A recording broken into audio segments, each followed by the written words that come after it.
One of my biggest reasons for being a minimalist is that my default mode is chaos. Back when I had a more normal amount of possessions, everything got very messy and physical belongings took up a big amount of time and worry. Taking back control of my environment through minimalism became quite an important step towards more focus, mindfulness and inner peace. Now, however, we are spending 6 months in Brazil and I am not in control of the environment anymore. We are living in a house that is probably quite normal, but for my standards it feels quite full of stuff. Therefore, in this video I'm sharing my experiences of surviving as a minimalist in a cluttered environment. By keeping my own stuff more separate, I can create small bubbles of minimalism and inner peace. And since I interact more with my own things than the stuff in the rest of the house, having these small organized bubbles account for perhaps 80 or 90% of all my interactions with physical stuff.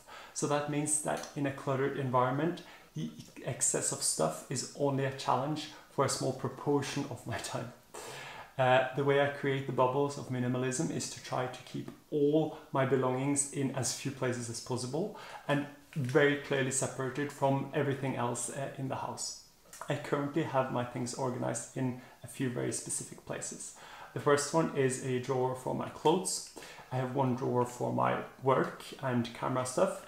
This drawer also contains my portable office, which I always store back here after use. One drawer is for sports equipment and one drawer for random stuff and floss picks that I'm collecting to take back to Norway for recycling. My big backpack is stuffed away somewhere out of sight along with a rain jacket and a nice shirt. My small backpack is stored on the floor in lack of a better place. Tana is currently doing the minimalist challenge where you declutter one item on day 1, 2 things day 2, 3 things day 3, etc. for an entire month. So when she's finished, I'll probably move my backpack into a vacant closet. My toiletries are all in the toilet bag. And lastly, I have some few possessions placed on strategic positions in the house to facilitate or remind me to do certain vital tasks such as journaling, reading, flashcards and filming. And last point of this video is that although it can be frustrating as a minimalist to be in an environment with more stuff, it is probably quite healthy. On my own, I would become more and more extreme, as you'll probably see some examples of in future videos. So keeping this contact with a more ordinary way of life and consumption means that my choices and lifestyle is constantly challenged, which helps me better reflect upon the choices I make, which ultimately leads to better decisions and solutions, I believe.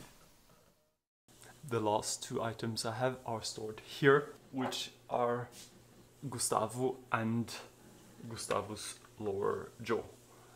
And a dream of mine is to design Darwin's office kind of with stuff everywhere, which is not very minimalist, so I'm still very much in doubt what to do with you if you return to the nature or if you remain here to keep us company.